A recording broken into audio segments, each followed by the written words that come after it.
ప్రభువును రక్షకుడైన యేసు క్రీస్తు అతి శ్రేష్టమైన నామాన్ని బట్టి, ఈ ఉదయకాల హోసన్న దైవ సందేశాలనే కార్యక్రమాన్ని బట్టి దీన్ని చూస్తూ ఆలకిస్తూ వెంబడిస్తున్న వారందరికీ శుభం కలుగునగాక. అందరికీ వందనాలు. ఈ శుభవేళ ఒక వాక్యాన్ని మీ జ్ఞాపకం చేస్తాను. మనం చాలాసార్లు సంతోషించడానికి అలవాటు పడతాం. ఆ సంతోషం దొరికినప్పుడు మన సంతోషానికి అవధులు ఉండవు. కొత్త బట్టలు వచ్చాయనుకోండి, ఊహించిన కారు కొన్నారనుకోండి, అదృష్టం అని మీ పేరులో మీకు ఒక ఉద్యోగమో ప్రమోషన్ వచ్చిందనుకోండి, మీరు ఎంత సంబరపడిపోతారు. అయితే విచిత్రం ఏంటంటే, సంతోషించడానికి హృదయం ఎప్పుడు ఘోషిస్తుంది. సంతోష కార్యాలని నలుగురితో పంచుకుంటూ ఆనందంతో మన జీవితాన్ని కొనసాగిస్తాం. అయితే దేవుడు చెప్పే మాట ఏమిటో తెలుసా? మీరు ఏ కార్యంలోనైనా విఫలం అనకుండా సఫలం అవ్వాలి. ఎన్నో సంవత్సరాల నుంచి ప్రయాసపడ్డానండి, ఇప్పుడు సాధించాను అని మాట అంటాం కదా. కానీ నీకు నీవుగా సాధించినట్టు, సంతోషాన్ని మూటగట్టుకున్నట్టు నీకు నీవు చెప్పుకుంటున్నావు. కానీ సునాయాస మార్గం ఒకటి ఉంది. అది ఏమిటో తెలుసా? బైబిల్లో కీర్తనాకారుడు రాసిన 97:12 ఇలా ఉంది: నీతిమంతులారా యెహోవా యందు సంతోషించుడు. నీతిమంతులారా యెహోవా యందు సంతోషించుడు. ఇక్కడ ఒక మాట రాయబడింది, మీరు సంతోషించండి అని నీతిమంతులతో చెబుతున్నాడు. ఏం జరిగింది గనక సంతోషిస్తాం? యెహోవాను బట్టి నువ్వు ఎందుకు సంతోషించాలి అంటే, నువ్వు ఎంత నీతిగా, భక్తిగా, పవిత్రతగా ఉంటావో దానికి తగ్గట్టుగా కొలమానం వేసినట్టుగా నీకు కొలతల ప్రకారం దీవెనలు వస్తాయి. ఇలా చెబుతాను. పాపిగా ఉండి ప్రభు వైపు తిరిగితే రక్షణ భాగ్యం కృప కలుగుతుంది. కానీ రక్షించబడ్డాక వాక్యానుసారమైన జీవితంలో నీ నీతి కనబడాలి, నీ పవిత్రత కనబడాలి. అంటే అర్థం ఏంటంటే, మనం ఎప్పుడైతే దేవుని సన్నిధిలో నీతిగాను, యథార్థంగాను, పవిత్రంగాను, నమ్మకంగాను నడుస్తామో అప్పుడట ఆయన మన జీవితంలో చేసే ఘనకార్యం ఏంటో చెప్పన, కొలత వేసి అపరిమితమైన సంతోషాన్ని కలుగచేస్తాడు. ఇక ఆ సంతోషానికి అవధులు ఉండవు. రెండవది, ఆ సంతోషం నీ యొద్ద నుంచి ఎవ్వరూ తీసివేయలేరు. ఆయన రక్షణ ఇచ్చాడనుకోండి, అంటే పాపాన్ని క్షమించి మన శిక్షను తప్పించి మోక్ష ప్రవేశం చేస్తే ఆ రక్షణానందం ఎవరు తీసేస్తాడు?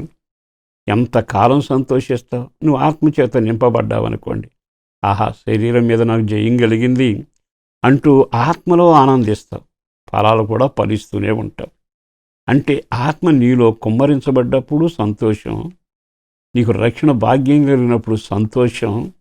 అన్నిటికంటే ప్రభువు కొరకు బ్రతుకుందే, అది ఎంత సంతోషపరుస్తుందో చెప్పన. శ్రమలు సమీపించినప్పుడట శ్రమలలో సంతోషించడం. ఈ శ్రమలు నాకు దేవుడు మేలుగా మార్చాడు అంటే, ముడి సరుకు ఉన్న బంగారం మేలువి బంగారంగా మారుస్తాడు. పాత నగలు ఇంట్లో పెట్టుకుని సంబరపడతాం, కానీ అది మెరిసేటట్టుగా పనిబేడ చేతిలోకి ఇచ్చి తయారు చేసి వచ్చాక దాన్ని ఎన్నిసార్లు చూస్తాము. ఇంతకీ ఆ బంగారం మెరిసింది, అంత సంతోషం ఎందుకు కలిగిందంటే నిప్పుల్లోకి వెళ్ళింది. శ్రమలు వచ్చినంత కాలం మనకు దీవెనే కలుగుద్ది. శ్రమల్లో సంతోషం ప్రారంభం. యెహోవాను బట్టి మీరు సంతోషించండి. ఒకటి రక్షణ, రెండోది ఆత్మలో, మూడవది శ్రమలలో నువ్వు ఎంత ఆనందాన్ని అనుభవిస్తావు. ఆ తర్వాత నువ్వు ఎంత తలమానికిగా ఉండి అనేకుల మధ్య సాక్షిగాను, అనేకులకు ఒక ఆశీర్వాదకరంగాను, అనేకులు నిన్ను చూసి ఆహా యెహోషువ ఇతడు మోషే, ఎంత నమ్మకమైన ప్రార్థనాపరుడు, ఆ ఏలియా, ఆహా ఆ లిస్టులో నీ పేరుంటే. హెబ్రీ పత్రికలు చదివితే ఆ హెబ్రీ పత్రికలో లిస్టు రాసి పెట్టాడు. ఊరకనే పెట్టలే, ఆడ చదువుకోండి అని కాదు, మీరు అందులో చేరండి అని. అందుకే ఒక గొప్ప సమూహంలాగా మనం తయారవ్వాలి. 11వ అధ్యాయంలో రాయబడినట్టుగా వారు విశ్వాసం చేత ఎన్ని ఘనకార్యాలు చేశారు. అలాంటి ఘనమైన కార్యాలు చేసిన లిస్టులో నీ పేరు ఎందుకు ఉండకూడదు? ఆడ సంతోషానికి అవధులు ఉంటాయా? మరి ఆ కేడర్లో నీవు చేరితే, నేను చేరితే, మనం చేరితే ఎంత ఆశీర్వాదకరం. కాలయాపన భక్తి కాదు. దేవుని కొరకు యెహోవా వలన కలిగే ఆనందాన్ని, సంతోషాన్ని మనం అనుభవించినట్లుగా నీతిమంతులారా యెహోవాను బట్టి ఆనందించండి. ఇన్ని ఘనకార్యాలు మీ జీవితంలో ప్రభువు చేయబోతావన్నాడు. అది ఎప్పుడూ పాపం నుంచి విడుదల పొంది రక్షించబడి నీవు నీతి జీవితాన్ని ప్రారంభించినప్పుడు. అట్టి కృప మీకు కలగాలని, నీతిమంతులుగా నడుస్తున్నకు మరింత ఆనంద సంతోషం కలగాలని మనసారా సేవకుడుగా దీవిస్తూ ఈ మాటలు ముగిస్తున్నాను. పరిశుద్ధులను ప్రేమమడిన ప్రభు వందనాలయ. బిడలను దీవించండి, ఆశీర్వదించండి. రెక్కల నీడలో భద్రపరిచి క్షేమాన్ని కలుగ చేయండి. మీ రాకుడు కొరకు ఆయత్తపరచండి. మహిమ మీరు పొందండి.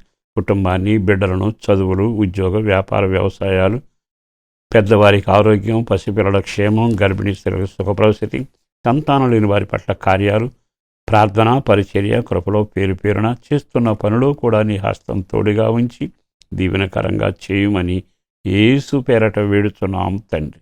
ఆమేన్.